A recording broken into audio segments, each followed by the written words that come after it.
이제 하나님의 말씀을 보겠습니다. 오늘 말씀은 누가복음 24장 13절에서 14절까지의 말씀입니다. 신약성경 140쪽에 누가복음 24장 13절에서 14절까지의 말씀.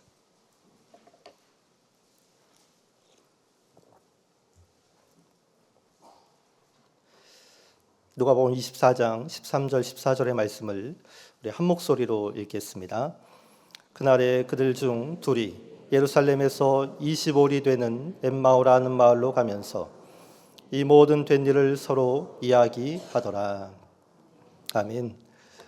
엠마오에서 예루살렘으로 라는 제목으로 함께 말씀을 나누겠습니다.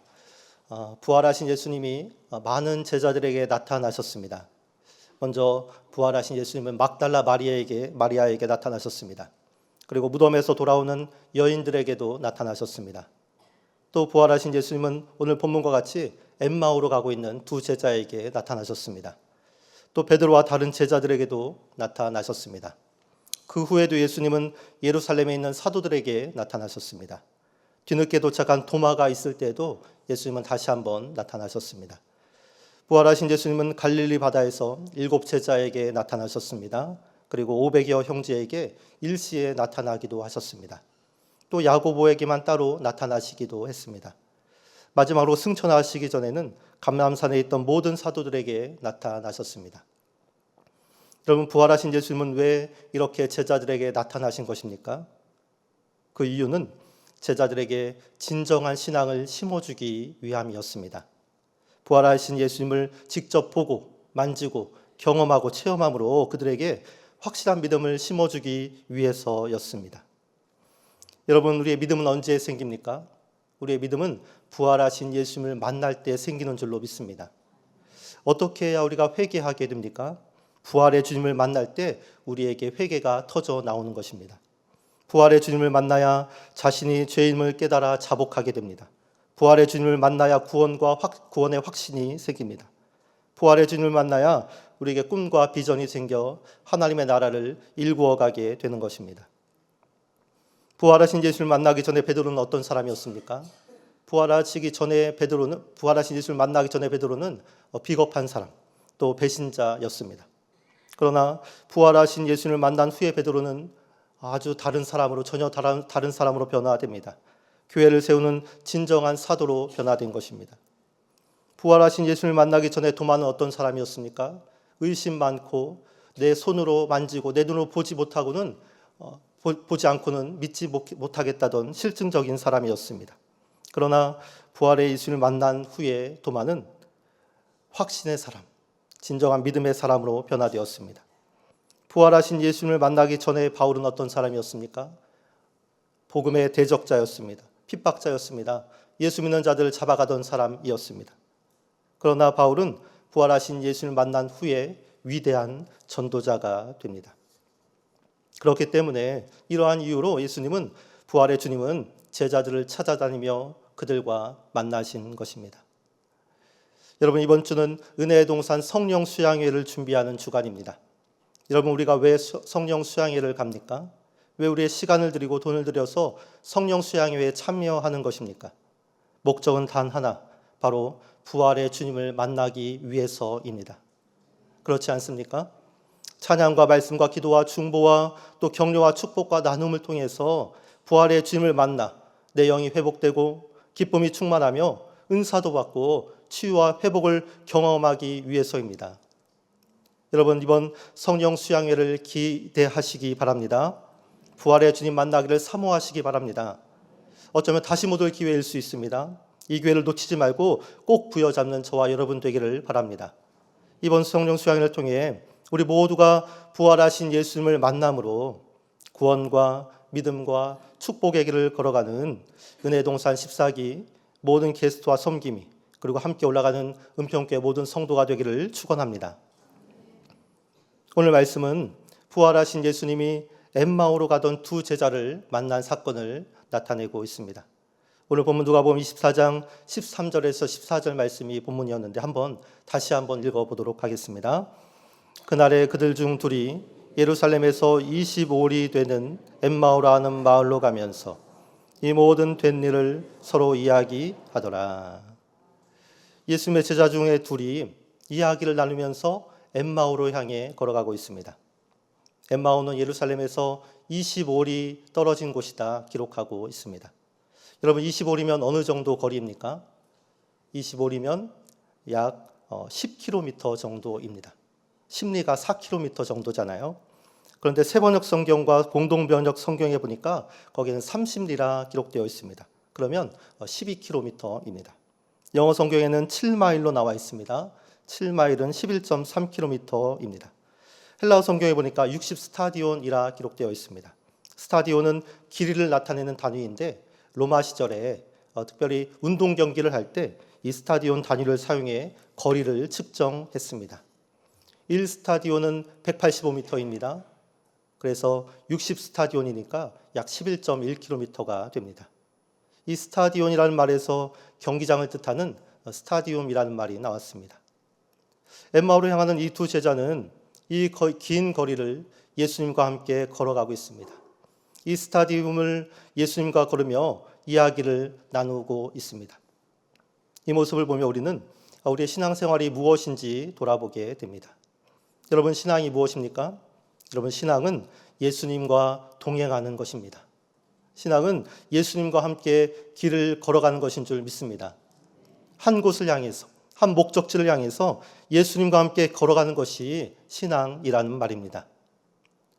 오늘 두 제자들이 예루살렘에서 엠마오까지 예수님과 함께 이야기를 하며 걸어갔듯이 우리 또한 이 땅에서 천국에 이르기까지 예수님과 동행하는 것, 예수님과 함께 길을 가는 것, 그것이 신앙인 것입니다. 여러분 예수님과 함께 끝까지 천국에 이르기까지 동행하는 우리 모두가 되기를 소망합니다. 그런데 그 동행은 마치 운동 경기를 하는 것과 같다 말합니다. 이 거리 25리 되는 거리가 이 거리의 단위가 스타디온으로 표기된 것 같이 거기에서 운동장이라는 말이 나온 것 같이 예수님과 동행하는 일은 마치 운동 경기를 하는 것과 같다는 말입니다. 사도 바울은 우리 신앙생활을 운동 경기에 자주 비유했습니다.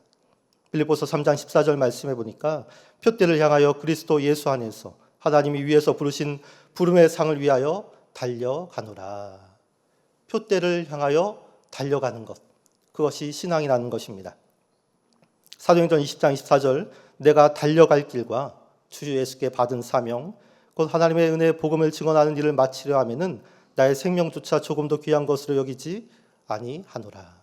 내가 달려갈 길이 있다 말합니다. 고린도전서 9장 24절 운동장에서 다름질하는 자들이 다 달릴지라도 오직 상을 받는 사람은 한 사람인 줄을 너희가 알지 못하느냐. 디모데후서 2장 5절 경계하는 자가 법대로 경계하지 아니하면 승리자의 관을 얻지 못할 것이며 디모데후서 4장 7절 말씀 나는 선한 싸움을 싸우고 나의 달려갈 길을 마치고 믿음을 지켰으니 바울뿐 아니라 히브리서 저자도 우리 신앙을 운동 경기에 비유합니다. 인내로서 우리 앞에 당한 경주를 하며 믿음의 주요 또 온전케 하시는 예수를 바라보자. 바울은 또 성경은 신앙생활을 이렇게 운동 경기에 비유하고 있는데 그 이유가 무엇인가? 예수님과 동행하는 이 신앙생활은 단순히 관념적인 것이 아니라 훈련이 필요한 것이기 때문에 그렇습니다. 우리의 신앙생활은 절제가 필요한 것이기 때문에 그렇습니다. 목표를 향한 인내가 필요한 것이기 때문에 그렇습니다. 우리의 신앙은 역동적인 과정임을 강조하기 위해 신앙을 운동 경기에 비유하고 있는 것입니다. 여러분, 우리가 금요일에 올라가는 영산수련원, 이 영산수련원은 우리 은평교에서 얼마쯤 거리에 위치하고 있을까요? 거리가 몇 킬로미터 정도 되겠습니까? 내비게이션을 찍어보시기 바랍니다. 내비게이션 제가 찍으니까 약 33km 정도 됩니다. 우리식으로 하면 75리, 미국식으로 하면 21마일, 성경식으로 하면 180 스타디온 거리입니다. 예루살렘에서 엠마오까지 11km 정도니까 약 3배 정도 되는 거리입니다. 신앙은 예수님과 동행하는 것이고 그 동행은 운동 경기와 같다 했는데 우리가 여기에서 영산 수련원까지 올라가는 이 길이 예수님과 동행하는 여정이 되었으면 좋겠습니다. 예수님과 한 목표를 향해 달려가는 시간이 되었으면 좋겠습니다. 우리 모두가 예수님의 사람이 되기 위해 훈련하는 시간, 또 교육받는 시간, 예수님 만남으로 그것을 경험하고 체험하는 시간 되었으면 좋겠습니다. 더 강한 훈련과 동행이 필요하다 하시는 분은 걸어서 내려오시기 바랍니다. 바라기는 성령 수양회로 올라가는 이 길이 은혜동산 14기 모든 게스트들에게 여자 1조에서 12조까지, 남자 1조에서 7조까지, 청년 1조에서 4조까지, 그리고 모든 섬김이들에게, 또한 함께 올라가는 우리 모든 성도들에게 은혜와 축복과 훈련의 길이 되기를 간절히 축원합니다. 오늘 본문에 포함된 누가복음 24장 13절에서 35절까지의 말씀을 구조적으로 살펴보면 부활하신 예수를 만나기 전에 제자들의 모습과 부활하신 예수님을 만난 후의 제자들의 모습이 대조적으로 그려지고 있습니다. 이 두 제자는 부활하신 예수를 만나기 전의 모습과 후의 모습으로 대조된다는 말입니다. 특별히 세 가지 측면에서 대조를 보이고 있는데요. 첫 번째는 제자들의 마음 상태입니다. 예수를 만나기 전의 마음 상태와 부활하신 예수를 만난 후의 마음 상태가 다릅니다. 오늘 32절 말씀은 부활하신 예수를 만난 후 이 두 제자의 마음이 뜨거워졌다 기록하고 있습니다. 누가복음 24장 32절 말씀인데요. 이 말씀을 함께 읽어보도록 하겠습니다. 그들이 서로 말하되 길에서 우리에게 말씀하시고 우리에게 성경을 풀어주실 때에 우리 속에서 마음이 뜨겁지 아니하더냐 하고, 우리 속에서 마음이 뜨겁지 아니하더냐. 여러분, 그런데 엠마오로 내려올 때는 이들의 마음이 어땠습니까? 그때는 마음이 뜨겁지 않았습니다. 냉소와 비관으로 가득 찬 마음이었습니다. 의심과 불안이 가득한 마음이었습니다. 냉랭하고 무딘 마음이었습니다. 20절 말씀해 보니까 우리가 따르던 예수님이 십자가에 죽었다는 이야기를 하며 엠마오로 내려가고 있습니다. 21절 예수님이 이스라엘을 로마로부터 구원할 것이라 생각했는데 모두 실패했다는 이야기를 나누며 걸어가고 있습니다. 23절 여자들이 예수님의 무덤을 찾아갔는데 시체가 사라졌다는 흉흉한 이야기를 하며 걸어가고 있습니다. 24절 여자들 말고 다른 제자들도 무덤에 가봤는데 예수님은 보지 못했다는 실패에 대한 이야기를 나누며 걸어가고 있습니다. 두 제자들이 엠마오로 걸어가며 나눈 이야기는 실패에 대한 이야기입니다. 절망에 대한 이야기입니다. 좌절과 슬픔과 혼란과 걱정과 두려움에 대한 이야기를 하며 걸어가고 있습니다. 예수님이 구원자인 줄 알았는데 그렇지 않다더라.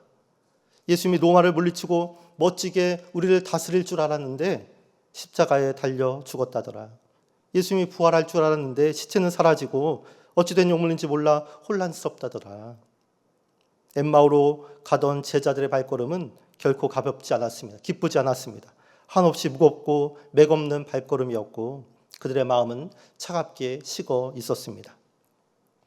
신약학자 바클레이는 이들이 해가 지는 석양을 향해 걸어가고 있다 설명하고 있는데 엠마오는 지리적으로도 예루살렘으로부터 서쪽에 위치해 있었지만 이 두 명의 제자는 영적으로도 절망적인 상태, 석양을 향해 있었던 것입니다. 그런데 그러한 두 제자가 차갑던 그들의 마음이 뜨거워짐으로 뜨겁게 되었습니다. 왜 그렇습니까?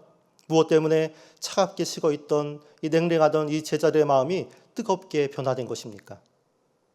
부활의 주님을 만났기 때문입니다.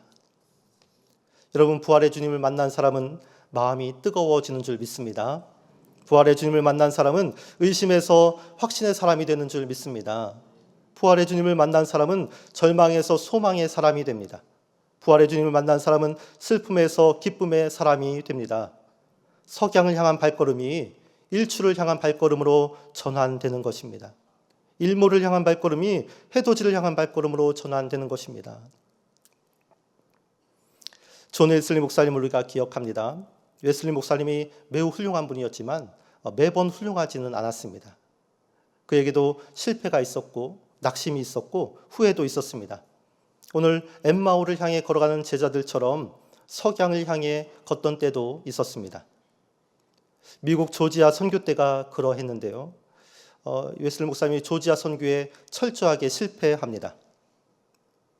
그가 이렇게 기록하고 있는데 나는 미국인을 개종시키러 갔으나 정작 나 자신이 개종하지 않았음을 알았다. 이렇게 말할 만큼 큰 실패를 맛보았습니다. 사랑에 실패한 적도 있습니다. 소피아라는 여인과 결혼까지 하려 했는데 자신의 미숙함으로 인해서 또 시기와 질투와 분노로 인해서 결혼에도 실패하고 버림받은 적도 있습니다. 죽음의 위협 앞에 무기력한 자신을 바라보기도 했습니다. 미국에서 영국으로 돌아오는 와중에 큰 풍랑을 만나게 되는데 이 죽음의 공포 앞에서 빈 껍데기뿐인 자신의 신앙을 마주한 것입니다. 이렇게 석양을 걷고 있던 웨슬리 목사님, 마음이 냉랭하게 식어있던 웨슬리 목사님에게 한 가지 사건이 일어납니다.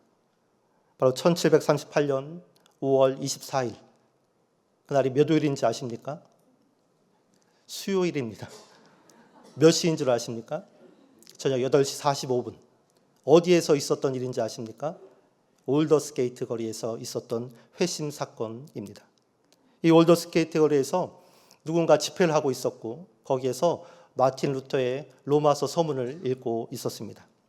그런데 그 로마서 서문이 들려오는 로마서 서문이 웨슬리 목사님의 마음을 뜨겁게 했습니다. 그의 일기를 살펴보겠습니다.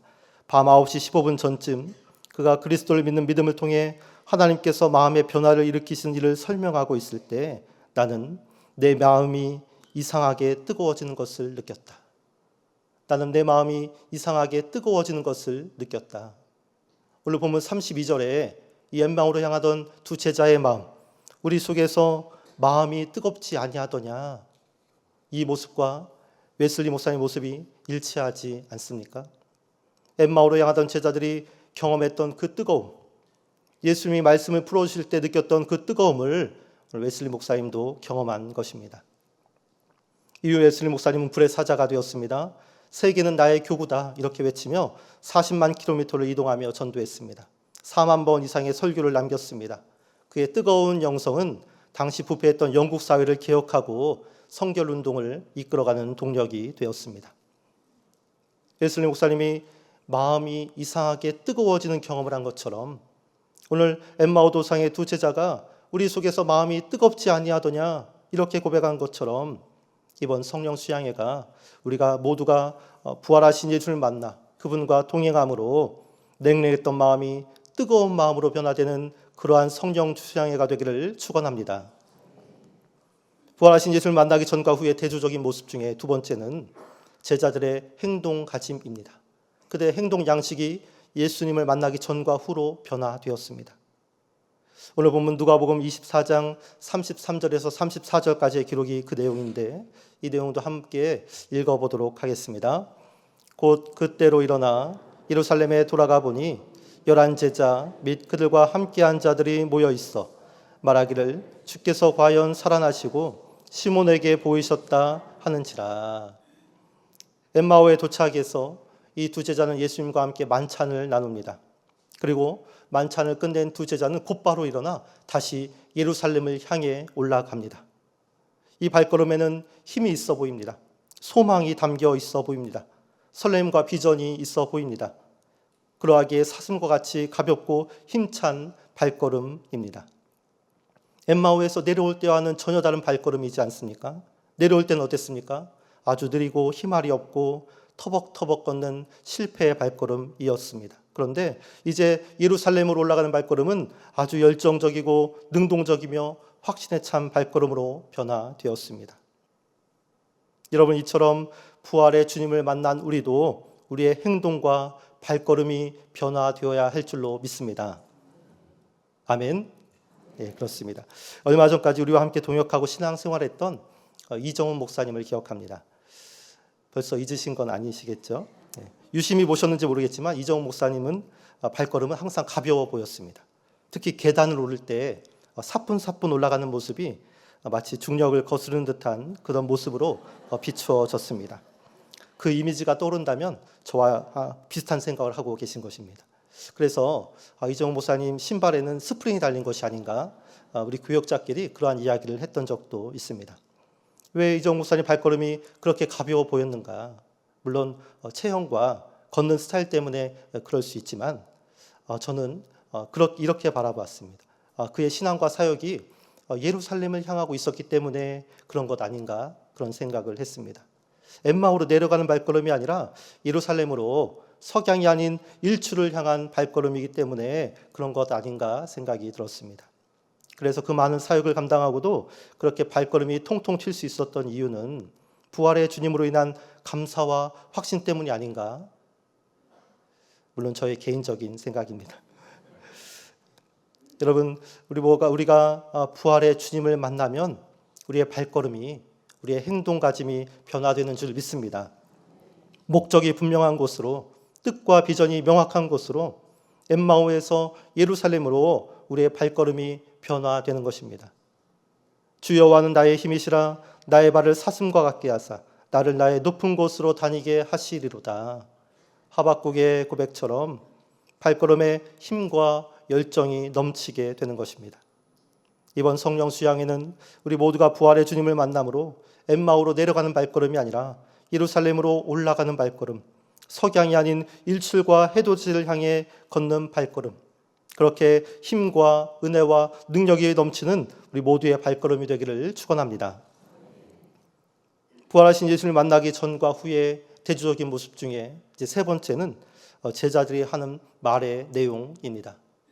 예수를 만나기 전에 이들이 하던 말의 내용과 부활하신 주를 만난 후에 이들이 하던 말의 내용이 변화되었습니다. 오늘 본문 24장 35절의 말씀, 이 말씀도 함께 읽어보겠습니다. 두 사람도 길에서 된 일과 예수께서 떡을 떼심으로 자기들에게 알려주신 것을 말하더라. 이 두 제자가 된 일에 대해서 말하고 있습니다. 예루살렘으로 단번에 올라간 두 제자는 거기에 모여있던 다른 제자들에게 된 일에 대해 말합니다. 자신들에게 부활하신 주님이 나타났다. 그 주님과 함께 우리가 먹고 마시게 되었다. 그 주님과 함께 말씀을 상고하게 되었다. 자신들에게 이루어진 일에 대해서 다른 제자들에게 이야기하는 것입니다. 35절은 두 제자가 된 일에 대해서 이야기하고 있다 말하는데 이 두 제자는 14절에도 된 일에 대해서 이야기를 나눴던 적이 있습니다. 그때 된 일은 어떤 내용입니까? 14절에 된 일에 대해 이야기하며 엠마오로 내려가고 있는데 그 부활하신 예수를 만나기 전에 이 둘이 나누던 된 일에 대한 내용은 좀 전에도 이야기했지만 실패에 대한 이야기였습니다. 절망에 대한 이야기였습니다. 두려움에 대한 이야기였습니다. 예수님이 십자가에 죽었다는 그 일을 말하며 내려왔습니다. 예수님이 실패했다는 일을 말하며 내려왔습니다. 예수님의 시체가 사라졌다. 다른 제자들도 예수님 보지 못했다. 이러한 된 일에 대해 이야기하며 내려오고 있었습니다. 그런데 부활한 주님을 만난 후에 이 두 제자는 이제 다른 된 일에 대해서 이야기하고 있습니다. 그 된 일은 승리에 대한 이야기입니다. 그 된 일은 부활에 대한 이야기입니다. 말씀이 성취되고 부활하신 만나 함께 은혜를 나누고 식사를 했다는 그러한 승리의 이야기입니다. 예수님이 정말로 살아나셨다. 예수님이 사망 권세를 이기고 승리하셨다.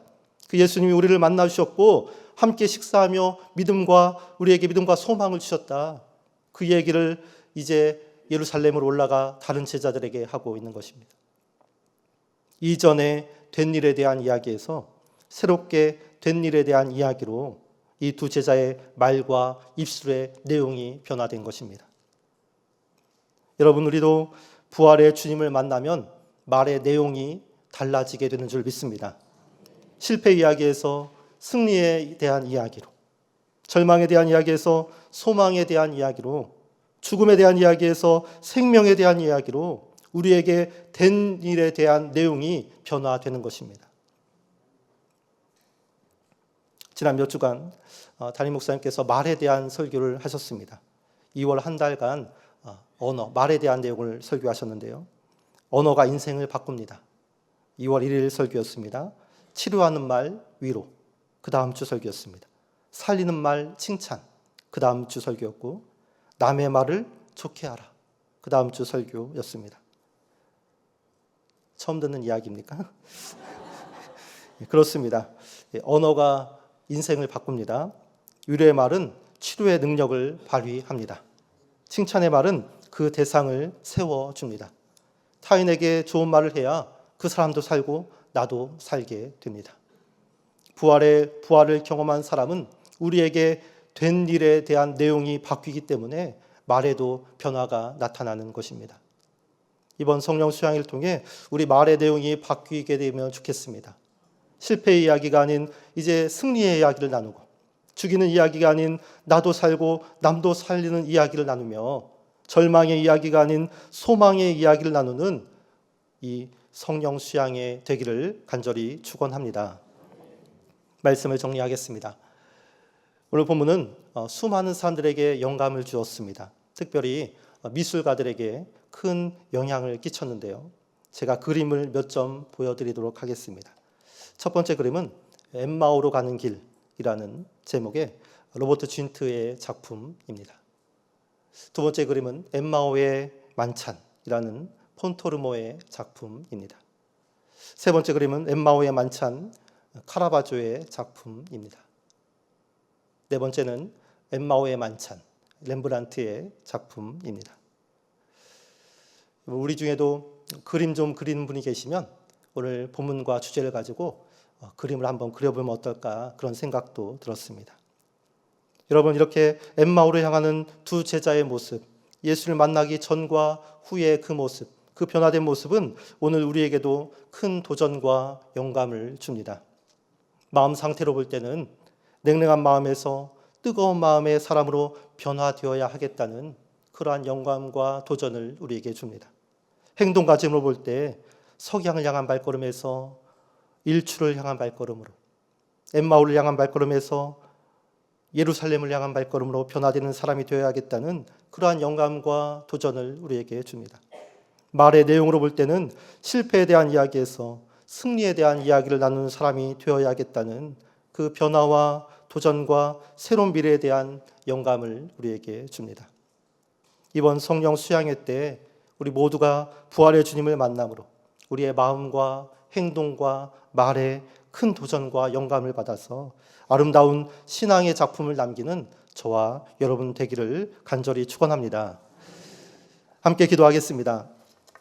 오늘 말씀을 붙잡고 함께 기도합니다. 오늘 말씀처럼 하나님, 우리가 주님과 동행하는 믿음의 삶 되게 하여 주옵소서. 또 주님을, 부활하신 주님을 우리 모두가 만남으로 우리의 마음이 뜨거운 마음에서, 차가운 마음에서 뜨거운 마음으로, 우리의 행동이 석양을 향한 발걸음에서 일출을 향한 발걸음으로, 우리의 말이 실패에 대한 이야기에서 승리에 대한 이야기로 변화되는 그러한 이번 성령 수양에 되게 달라고, 또 각자 개인 기도 제목을 가지고 주여 한번 부르고 함께 합심해서 기도합니다.